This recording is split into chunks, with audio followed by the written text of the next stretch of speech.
We are so excited to have you here today. This webinar today is being hosted by the Cornell Lab of Ornithology, and we're going to be talking about coffee and conservation, as I'm sure you gathered from the video. Before we get started with today's webinar, I wanted to make sure to read the land acknowledgement, as this is a hosted event by Cornell University, which is based in Ithaca, New York.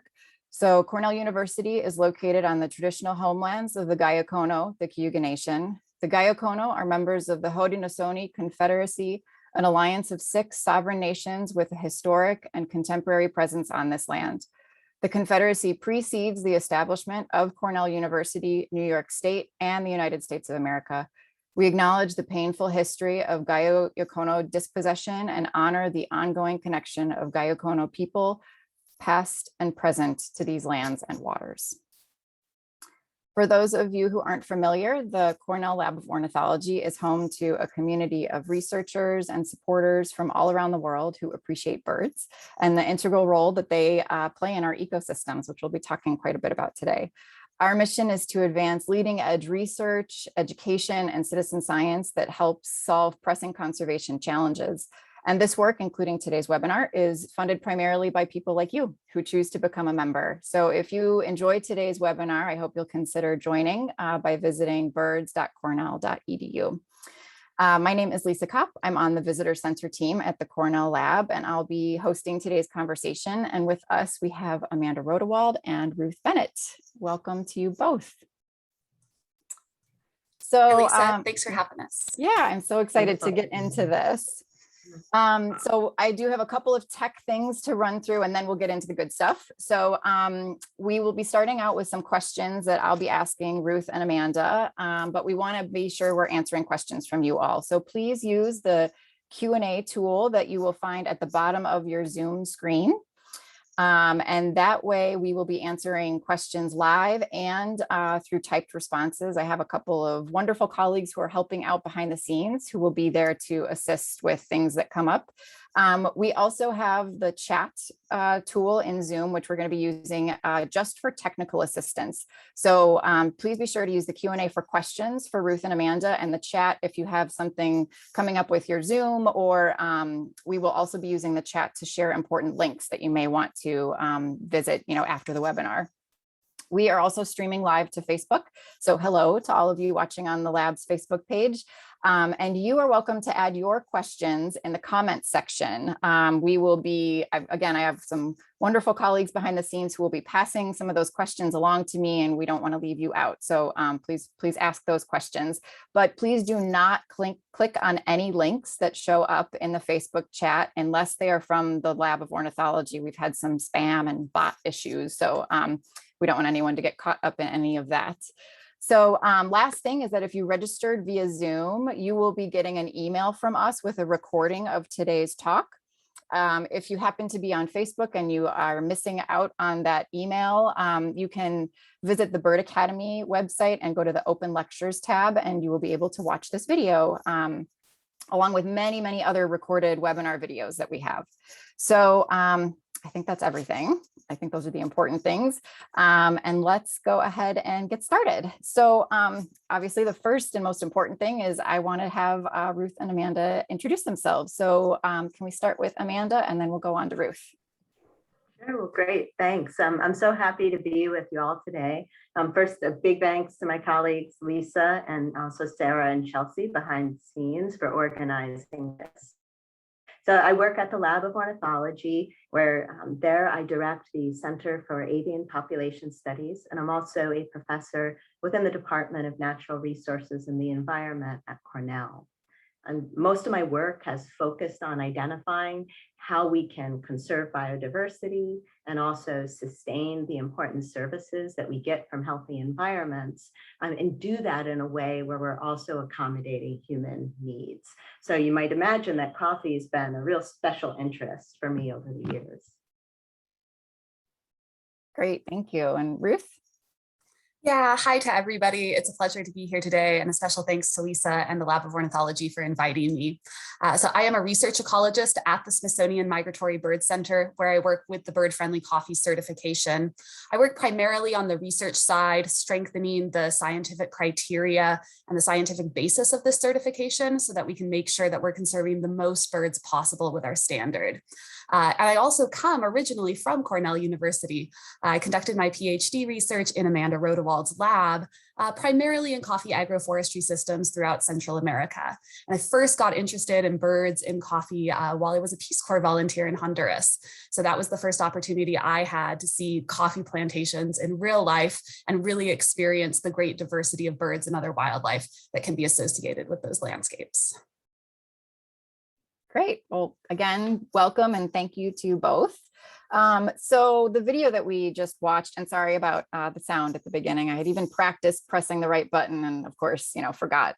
But the video, the beautiful video we just watched is from the Smithsonian. And so Ruth, I wanted to talk with you first as you're from the Smithsonian as well. So why are we talking about birds and coffee? What's the connection there? Sure, great question. So I think a lot of coffee drinkers and coffee aficionados in the United States and Canada don't think much about where their coffee comes from. We think more about the flavors and the smell, the experience of drinking coffee, but coffee is actually farmed in some of the most biodiverse places on the planet. And that's mid-elevation landscapes throughout the tropics that are dominated by tropical montane forest and tropical cloud forests. These tropical forests and the native trees that are associated with them are home to unique species of birds and mammals and plants found nowhere else on the planet. And these coffee farms and coffee landscapes are also the winter home to many of the migratory bird species that breed in the US and Canada and spend their winters, often 7-8 months of the year in these tropical landscapes. So we don't have great data on many of the tropical species associated with these landscapes, but we do have really good data about what's happening with migratory birds. So a joint study with Cornell Lab of Ornithology and Smithsonian a few years ago showed that over 3 billion birds have been lost from North America in the past 50 years, and the majority of those species are migratory birds. So something is happening with these migratory birds, probably associated with the loss of habitat on their wintering grounds. So loss of habitat on the wintering grounds, loss of these tropical forests, loss of tropical trees is driven primarily by the expansion and intensification of commercial agriculture. And coffee agriculture is part of that problem. But uniquely, coffee agriculture can also be part of the solution. So coffee evolved as an understory shrub that grows under closed canopy forest. And when it's cultivated in this traditional style as an understory shrub with a great diversity of trees above it, those farms provide high quality habitat for migratory birds and also many species of resident birds. So we call this type of coffee cultivation system bird-friendly coffee. And that's what we certify and seek to promote at the Smithsonian. These systems really are better for birds. In Peru, we found a single bird-friendly coffee farm can have over 250 species of birds that live on it actively, and that's nearly the same diversity of birds as nearby forest.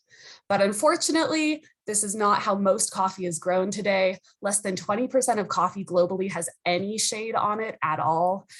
So the trend is certainly the elimination of these closed canopy forests above the coffee, the reduction of the number of tree species, the reduction of shade cover. And when that happens, when that intensification process happens, it causes a massive loss in bird diversity and the diversity of associated wildlife.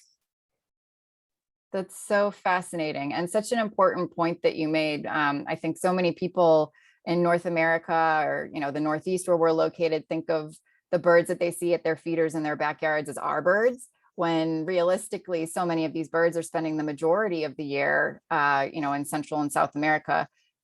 Are there any, sort of banner species that, I might see in New York State in my feeder that are going down to these coffee plantations that would be greatly affected by the way things are being grown?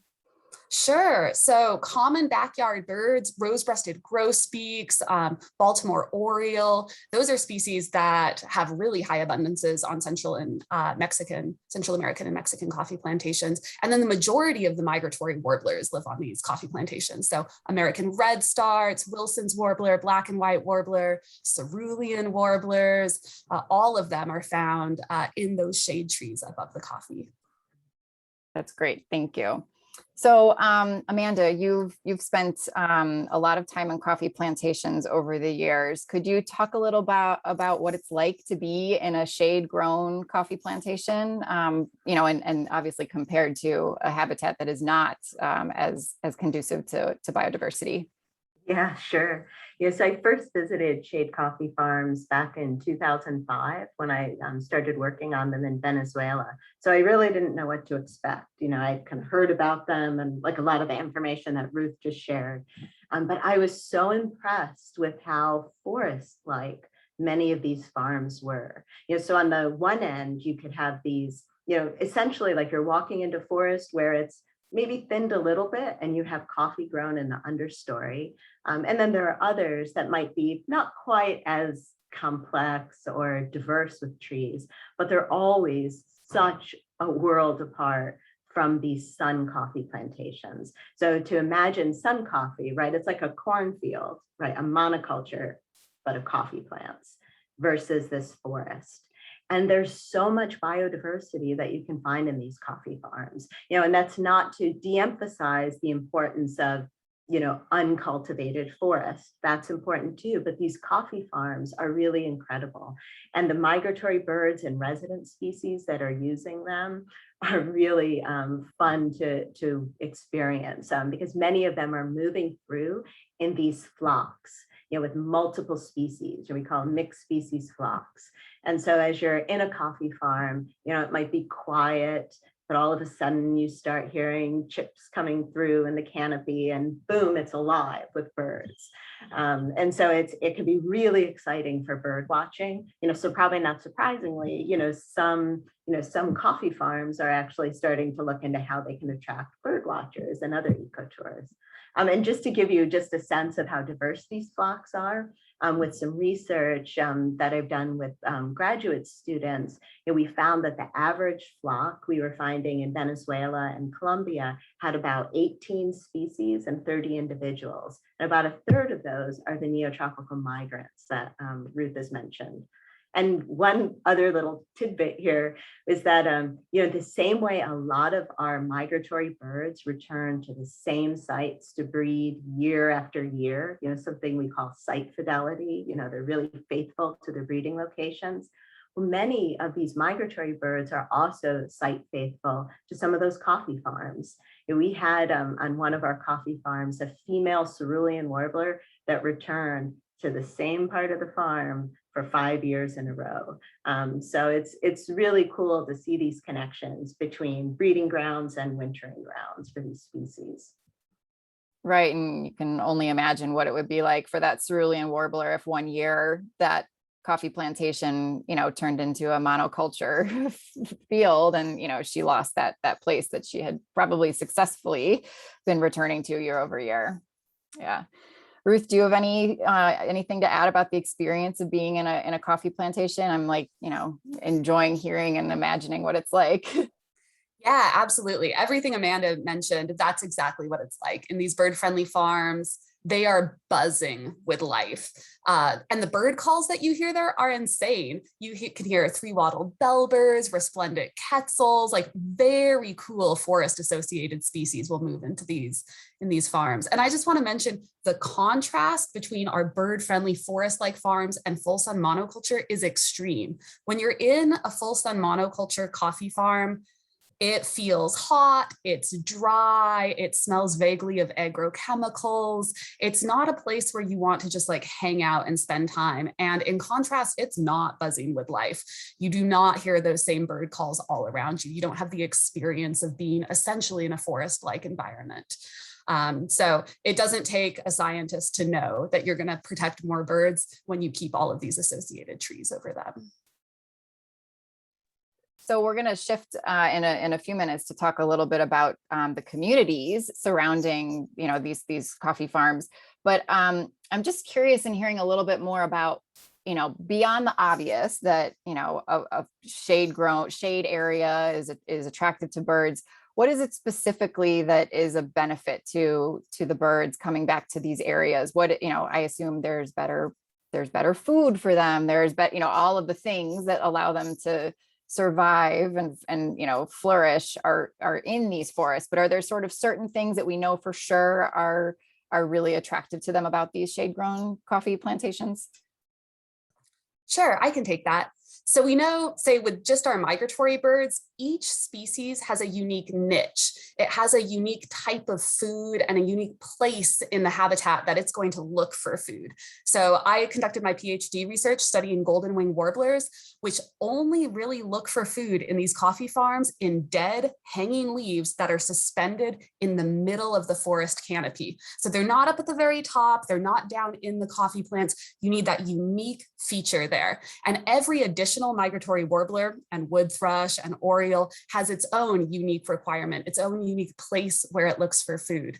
So when you have a lot of diversity in the vegetation, you have a lot of unique niches. So you can support many species of birds. Whereas in full sun coffee monoculture, you only have really one niche. You have underneath the coffee plants and the coffee plants themselves. So there are far fewer types of food available there and far fewer places for birds to look for food. That's so fascinating. Thanks for that. So Amanda, I'm a little familiar with this topic working at the Lab of Ornithology, but so I've heard about the fact that these shade grown coffee farms are better for local communities. So, I'm curious to hear more about how this kind of farming practice can help the people who live in these regions. Sure, yeah. It's, there are many different kinds of benefits to growing coffee in shade rather than sun. And as you might expect, which of those benefits are going to resonate most strongly with any given farmer or their family or community might be different. So, on the one end, I've spoken with some farmers in Colombia who expressed that the reason and one of the real benefits to them of growing shade coffee was because that was the tradition in their family. Their parents had done that. They grew up seeing that. They valued both the tradition and to them, just the shade coffee farms and those trees, that forest-like structure, was beautiful to them and meaningful, and others might be, really choosing to grow and use that shade growing practice because of other benefits associated with a healthy environment. And so we heard some of those in the video, right? So for example, trees that are planted in coffee farms can also provide food, or other products that can be used by the farmer as a different income stream or directly by the family. So, they might be growing avocados, right, or citrus in those farms, for example. Some farmers too will plant trees that fix nitrogen, right? And so those help to really bring more nutrients into the soil. That would be a benefit. Ruth was mentioning how the trees really can cool temperatures and make for much moister conditions within the farms. Those actually help to create healthier environments where they can grow better crops of coffees. And even in the video, they mentioned about landslides. So you might picture many of the coffee growing regions have very steep mountainous slopes. And during the rainy season, they're very prone to landslides, which can be devastating for communities, and can shut down access, can really impact water quality. But having trees and those roots on slopes can stabilize them. And of course, one of the ecosystem benefits that we're always excited about is the pest control services that birds provide. So we know that about, roughly about half of the species in a lot of these flocks are insectivorous, and many even non-flocking species eat insects. And so some of the insects they eat are the very ones that will damage coffee plants and reduce the yields that farmers can get. And so there have been studies where they actually use exclosures. So they'll put kind of nets around some of the coffee plants to keep birds out. and then they'll compare it to plants where birds had access to the insects. And so they can compare the yields. And birds can, having enough birds in a farm that they're able to suppress some of the pest insect populations can actually increase yields for farmers. So again, there are many different ways that the farmers and the communities can benefit from shade coffee and the healthy environments that they provide. That's so fascinating that there are, I was, one of the questions I was going to ask was whether there are specific sort of companion crops that are grown with coffee, but it sounds like there are many different options. Is that a fair statement? Wow, that's great. So we've got a couple questions in the Q&A that are sort of related to what you're touching on. One is the cost to farmers, and what are sort of the economic realities as it relates to both farming and then producing shade-grown coffee. Is it, does it increase profits for the farmers? Does it cost them more to get started? And then there is a question in here about the certification process, which we'll get to a little bit later. But I just wanted to hear a little more about what it's like economically for the people producing the coffee. Yeah, sure. I can jump in first. And I just want to follow up Lisa just mentioning about those different kind of crops, and which crops might do well with helping farmers and revenue streams. I mean, there's some active research that's been happening with that. American Bird Conservancy, and I know Ruth has been involved with, really rigorous work trying to identify those mix of different species and other crops. So that's a really cool area of research right now. But yeah, more broadly, that the economics are an essential piece that we need to consider if we want to try to get more shade coffee on the landscapes, because growing coffee is not an easy path. It's not an easy way to make a living. It's challenging, and even under the best conditions, if you had like the best growing conditions, the market for coffee internationally is incredibly volatile, especially for commodity coffee. So where it's not like in any sort of specialty market. So farmers are often, having to deal with very low prices and also high costs in terms of labor. And so, yeah, so most people will assume that, growing sun coffee is going to be most profitable.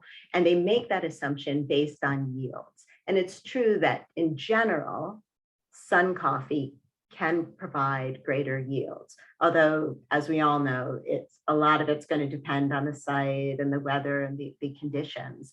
But it's not so simple in terms of how that plays out in terms of the ultimate profits that a farmer might receive, because profits don't only track yields, it also can track the quality of the coffee bean, right? And so coffee varieties that tend to be grown in shade are of better quality, and they may get higher prices.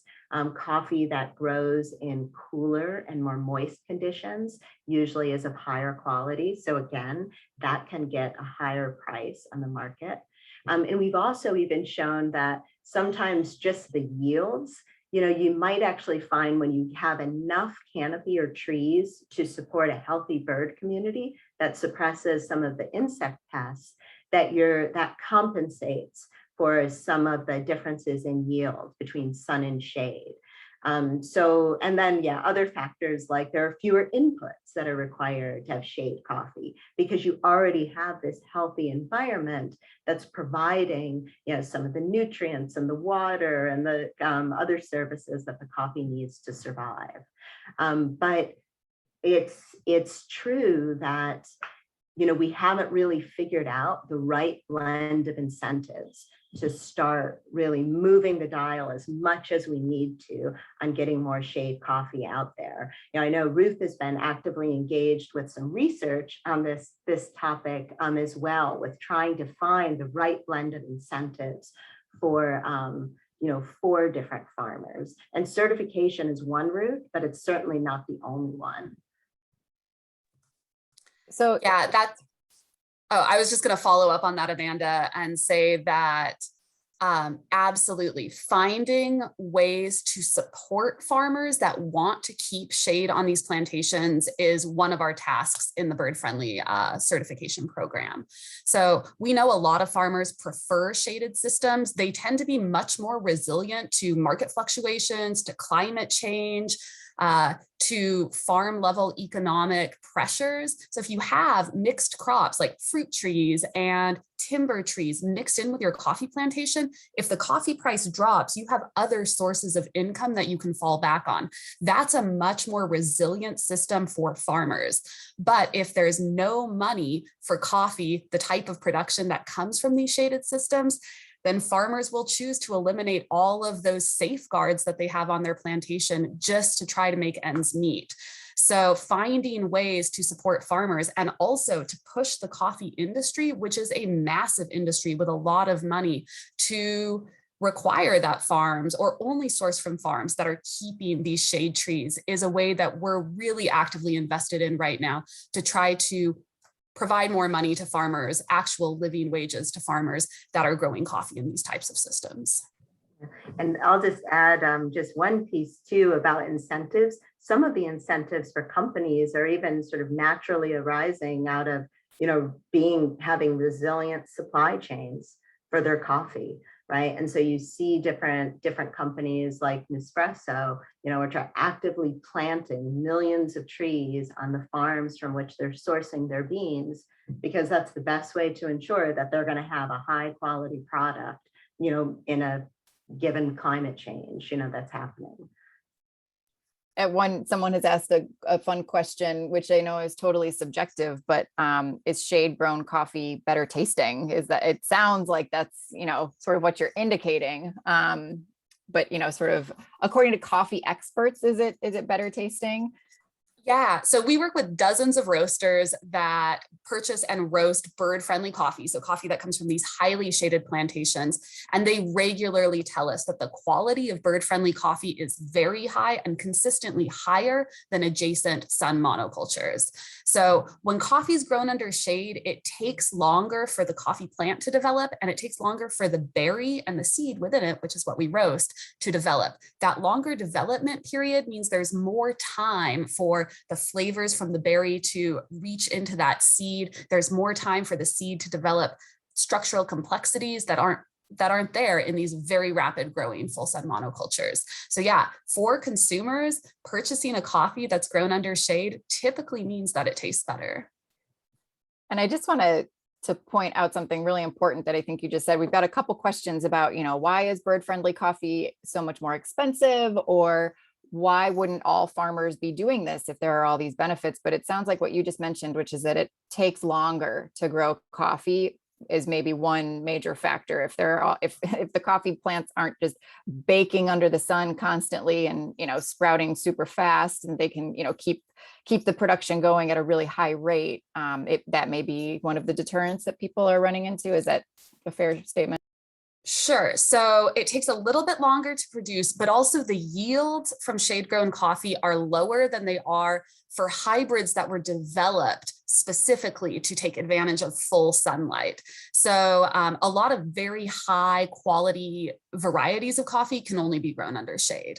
But there has been a lot of research and development into fast growing hybrids that grow well in full sun. So for coffee farmers that trade on the commodity market, if you're competing with your shade grown farm against a farm next to you that chopped down all their shade, converted to these fast growing varieties, it's really hard to make a profit compared to your neighbor.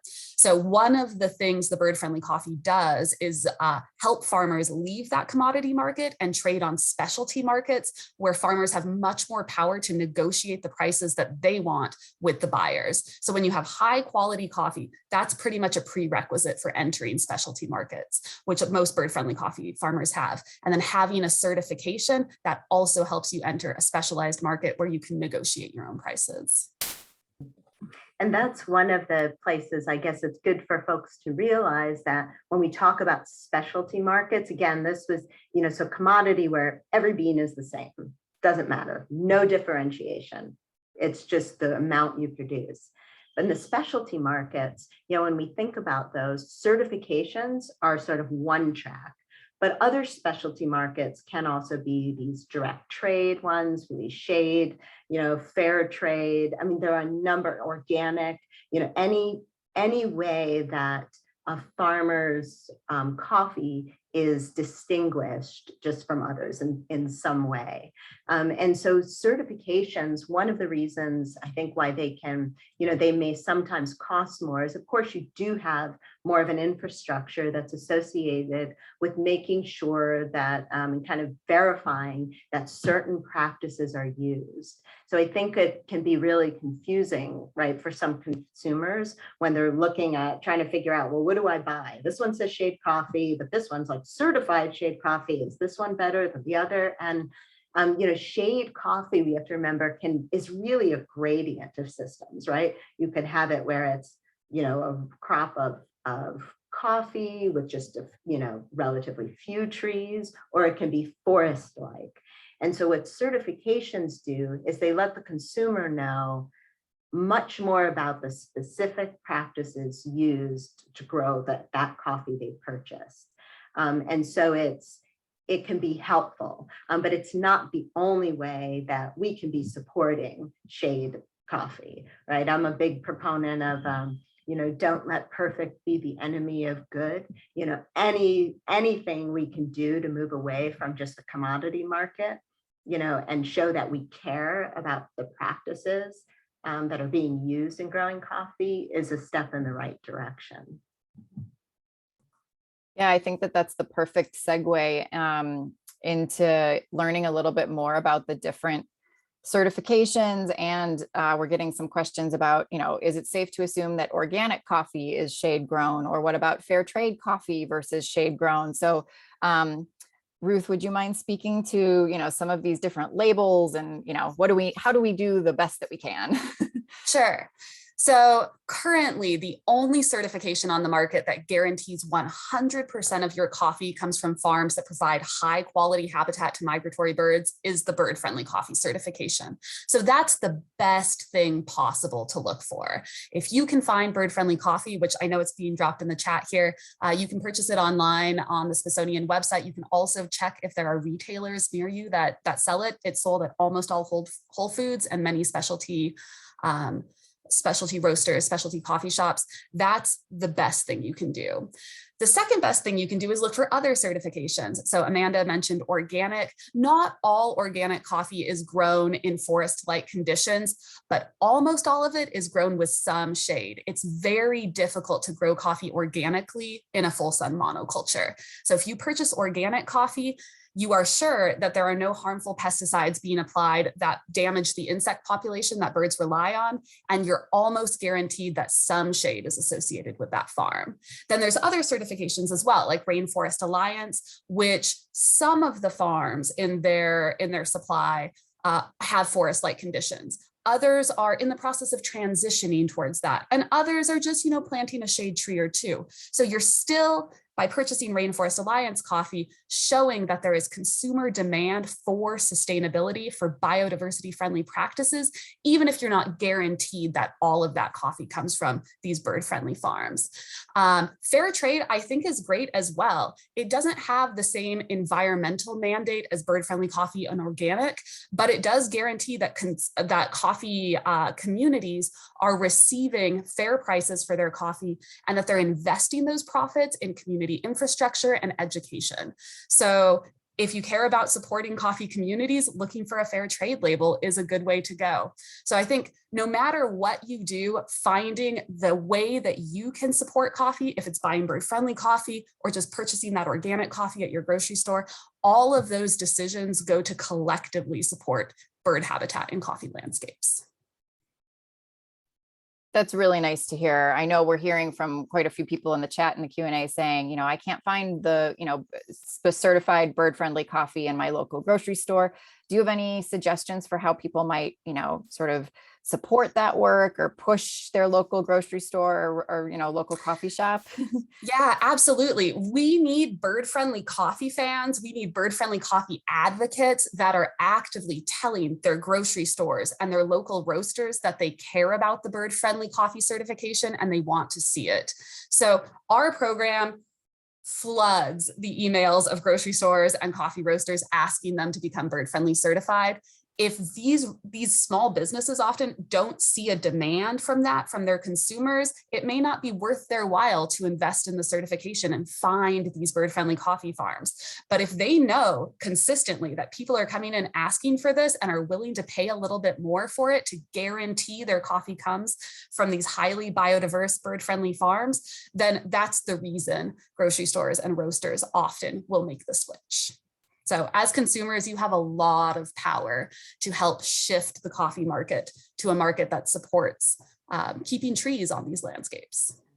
And also even, making your preferences known, even if you have a certain company that's producing coffee that you really want to start pushing more into environmentally friendly or bird friendly practices, letting them know, because there's been some research that shows that it's not always just farmers, right, choosing or opting to move into different shade markets or certifications. Sometimes it's because the company that's buying the beans says, you know what, we're only going to source from farms that are growing in shade now. So it can really happen on from both directions. We have an interesting question in the chat, which is, are any of the major coffee chains looking into this? The Starbucks or Pete's or Dunkin' Donuts, sort of the big places that you run into on every corner in big cities. Yeah, for big chains, Pete's Coffee and Tea actually does have a bird-friendly coffee line. It's the Yosemite Dos Sierras coffee. So that's sold in many grocery stores around the country. If you find that, it is a bird-friendly certified coffee. And then both Lab of Ornithology and the Migratory Bird Center are currently working with Nespresso, which sells espresso pods, very high quality coffee, but in a capsule type system, to help them shift their internal sustainability standard to something that's more closely aligned with bird-friendly standards. So that's not certified bird-friendly, but it is an industry movement that we're trying to support to make that entire supply chain more bird-friendly. Oh, and you can also, if you shop at Whole Foods, the Allegro coffee line, so that's a Whole Foods internal brand, they have 2 different varieties that are bird-friendly certified, a morning blend, and you can just look for the bird-friendly logo. So it should say Smithsonian bird-friendly certified. If you see that logo on the coffee, it means it is certified, guaranteed 100% bird-friendly. So Ruth, I know you had mentioned before, so on Smithsonian's website, do you guys have a locator, right? Is that true, for where to find? Yep, we have a where to find portal. So 2 different sides to it. One is you can type in your zip code and all of the stores that sell bird-friendly coffee around you should pop up. Parts of the United States, though, don't have great coverage. So parts of the Midwest are very underrepresented in parts of the South. But anyone in the US and Canada can go to our online portal, and you can see all of the roasters in the US and Canada that sell bird-friendly coffee, and there are links to buy online coffee from all of them. It's so helpful. I hope lots of people are checking that out, and we'll put that in the chat again, and we will also include that in the follow-up email, so you can forward it to all of your friends and family so they can get on board too. So we have some really interesting questions in the chat that might take us back a little bit where we were earlier on, but there's some questions here about just the science of growing coffee. So Amanda, I know you've spent, lots of time on these coffee farms. Is there a country that you're going to specifically? There's a couple questions of, where is it, we're talking about, Central America, broadly speaking, but, are there countries specifically that these are more common in, or are there places where shade-grown coffee grows particularly well because of soil? There's some, sort of interesting questions about how coffee is chosen as the main crop in these areas. Sure, yeah, and so my work has really occurred in Central and South America. And so in the coffee growing regions there, you tend to find kind of mid elevations is where they're growing best, maybe, 1,000 to 2,000 meters often. So yeah, 3,000 to 6,000 feet elevation, is a commonplace. In terms of though, like, so there can be regional differences. So just as in, anywhere, there are some areas that are more cloudy and rainy and other areas that are drier and, warmer. You tend to see different, practices being favored. So in Colombia, for example, in the areas, the regions that are really warm, that are drier, there's just more natural like adoption of shade coffee practices in those areas because the coffee does better. In areas that tend to be really cloudy or much more rainy, it could be more difficult, for farmers to use heavy amounts of shade in those systems, because you need enough sun to sort of, make it into those lands. And so, so those differences in climate can actually affect, kind of local growing climates can affect the where farmers are sort of shifting to. There also have been political sort of government pressures that have in some regions or in some countries really pushed farmers to, convert from shade to sun, because, back a few decades ago, it was thought that that would be actually an improvement and really help sustain these rural communities, shift them to these intensive agricultural systems. And now we're seeing governments are starting to switch, and there are a number of, really organized initiatives that are trying to get trees back on the landscape because there are big concerns that the areas that are suitable for growing coffee are shrinking enormously as the climate is warming and drying. Yeah, and I can follow up on that a little bit. So my research also is primarily in Central and South America, but we do have bird-friendly certified coffees from Tanzania and Ethiopia and India and the Philippines. And we're currently working with a big initiative in Indonesia where a lot of coffee production is shifting to. So coffee is grown globally, and there's obviously massive differences in climate, soils, bird communities in all of these different regions. So yeah, there is no one size fits all approach. We do have the bird friendly standard, which we know is better for birds than monoculture. It's the best thing on the market for birds, but there are a lot of different approaches that are needed to help farmers in their specific context find the ways that they can best conserve birds. So Amanda mentioned these high elevation, very humid cloud forests in Central and South America. It's very difficult to grow coffee in those conditions under shade. So we're currently expanding or considering expanding our certification to certify farms that retain 50% of their farm in forest and 50% in low shade coffee. So it's a way to make our certification more accessible to farmers that do have those constraints. We know that forest conservation is the most bird-friendly action you can take. It's better for forest birds, it's better for endemic birds than shade-grown coffee. So we would like to actively support that as well. That's really great to hear that there is, and you mentioned this earlier, that there's sort of the sliding scale, but that it's also a balance of what's good for the birds and the farmers. It's not, this trade-off of conservation at the cost of, the human lives and the people that live in those regions. We have a really technical question, Ruth, that you might know the answer to, but there are quite a few people who are asking about getting green beans that if they want to roast on their own. Is there a place on your website or a recommendation for how people might be able to find their own bird-friendly unroasted beans? Absolutely. So we also have a section on our website that says importers.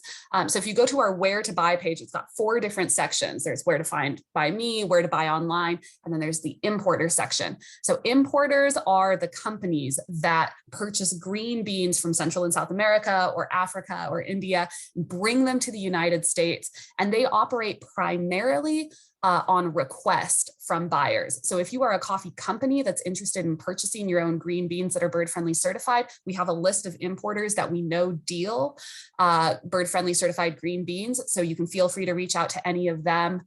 And then some of the coffee companies that sell bird-friendly certified roasts may also sell you green beans if that's something you're interested in, if you just want very small quantities. But you'd have to reach out to them directly. Those would be direct negotiations. There's an interesting question that someone brought up in the Q&A talking about a book called Nature's Best Hope, and said that in some shade-grown coffee farms, there are non-native trees being planted.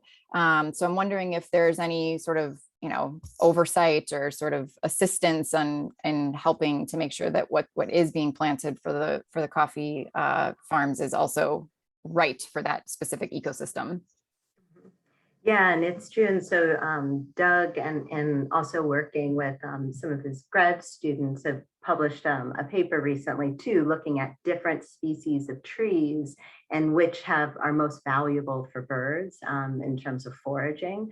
And so it's true, right? I mean, we want to have, of course, native plants. I mean, really, as part of any conservation or restoration project we're doing, that's an ideal component. And a lot of the standards with these certifications do emphasize native species. Just one caveat, or maybe something to consider, again, that we have to think about things also realistically, and sort of practically for farmers. And so sometimes when we're thinking about those alternate income streams, or providing, other food and products for families, it might be that sometimes, other cultivated trees in the overstory are providing resources that actually make it possible for the farmer to be growing in shade. So having a combination of some native and some, let's say, non-invasive non-natives, sometimes isn't necessarily a bad thing if it opens up that the possibility of a farmer to actually make a living. Yeah, and the bird-friendly coffee certification currently requires that 60% of the tree species on the farm are native. Obviously, we would prefer for the entire farm to be native, but often farmers are growing citrus, which if you're in the Americas, that's not native. There's a lot of fruit trees that are introduced into these plantations because they really are multi-use farming systems that have a lot of different things that farmers are planting and growing. But we do require the majority of the trees, and we require that there are at least 10 different species of trees on the farm. The majority of those need to be native. And as Amanda mentioned, we're doing work directly with Doug Talamay to figure out which native tree species are the ones that provide the greatest resources for birds. So one of our goals for the future is to be able to provide recommendations to farmers that want to engineer their farms to be more bird friendly, but in very specific ways. So just adding additional tree species may not greatly increase the food availability for birds. There are many native species and non-native species that don't have a lot of associated insects or that don't produce a lot of high calorie value fruits. So we're trying to figure out which of the native trees are the ones that really drive the food web and availability of resources for birds. So we have research going on right now in Colombia and Peru to further investigate that question. And we're really excited with the results that we're getting so far. It looks like about 25% of the native tree species have disproportionate value for those birds. So we're going to be able to create tree catalogs for farmers that show which trees are really the ones, if they want to engineer their farm for biodiversity, are the ones that they should be planting. Wow, that is so fascinating. It's sort of related. Somebody asked the question, do the birds ever eat the coffee? Is it ever an issue where, they've run out of other things and they're going for the coffee beans? Yeah, there's very few bird species that actually eat the coffee. So it does have high caffeine value, which is toxic for many species. But I have seen some endemic tanagers in Central America actually in the coffee plants eating those berries when they're super ripe. But the loss from wildlife of the coffee beans themselves is very low, especially compared to some other crops. So cocoa, the crop that makes chocolate, there's much greater damage that can be caused to those by birds, especially like some woodpecker species. But for coffee, birds are primarily providing a service rather than damaging it.